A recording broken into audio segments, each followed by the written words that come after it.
Competition destroys you. So what about a company like Reliance, which is a competitor in possibly 7 out of 10 spaces that you are looking at, from telecom to oil and gas to retail to anything that you look at. You have a behemoth like Reliance Industries, owned by a Mukesh Ambani, Asia's richest man. How do you see competition sort of evolving in that space, and how does it affect the other companies in those spaces? Sriram, if you look at conglomerates in India generally, not just Reliance, you can take an L&T, you can take an Hindalco, you can take an M&M. You'll see conglomerates in our country have historically struggled to generate a return on capital above their cost of capital. Right? The simple sign of an effective company which is able to build barriers to entries, your return on capital is consistently above your cost of capital. In simple English, you're generating free cash flow. Conglomerates in our country have struggled to do that, and I can extend this to even say the great Tata Sons, right? Barring TCS, it's difficult for them to generate free cash flow.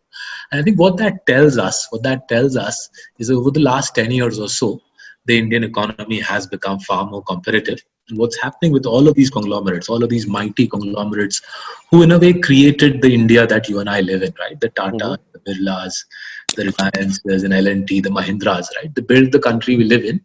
But in the modern Indian paradigm, they're finding it hard to generate free cash flow. They have 1 or 2 businesses which chug out lots of cash, and they have 4 or 5 businesses which guzzle up the cash.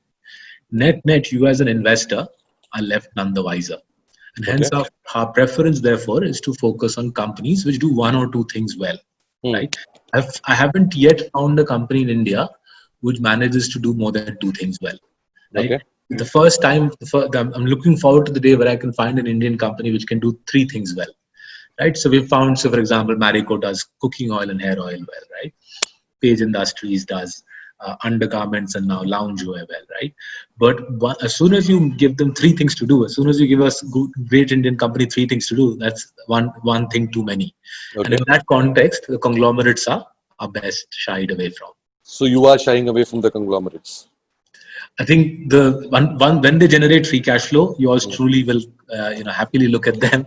But until such day that but that is an opportunity missed, especially with a stock like Reliance in the last 3-4 months.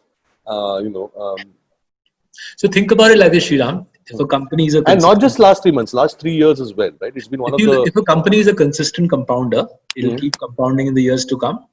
I see the free cash flow, we will compound with them. Right? With any company, and I'm deliberately focusing on all the mighty names, right? The Tata, Birlas, the Mahindras, the Reliances. These are all mighty names. They are the founders of modern India. Okay. Free cash flow is something they find hard to generate. It's elusive.